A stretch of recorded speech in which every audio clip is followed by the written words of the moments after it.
வெள்ளிப்பனிமலையின் மீதுலாவுவோம், அடிமேலை கடல் முழுதும் கப்பல் விடுவோம்.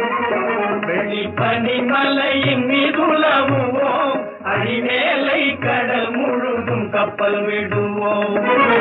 பள்ளித்தலம் அனைத்தும் கோயில் செய்குவோம், பள்ளித்தலம் அனைத்தும் கோயில் செய்குவோம். எங்கள் பாரத தேசம் என்று தோள் கொட்டுவோம், எங்கள் பாரத தேசம் என்று தோள் கொட்டுவோம். எங்கள் பாரத தேசம் என்று தோள் கொட்டுவோம், எங்கள் பாரத தேசம் என்று தோள் கொட்டுவோம். வெள்ளிப்பனிமலையின் மீதுலாவுவோம், அடிமேலை கடல் முழுதும் கப்பல் விடுவோம்.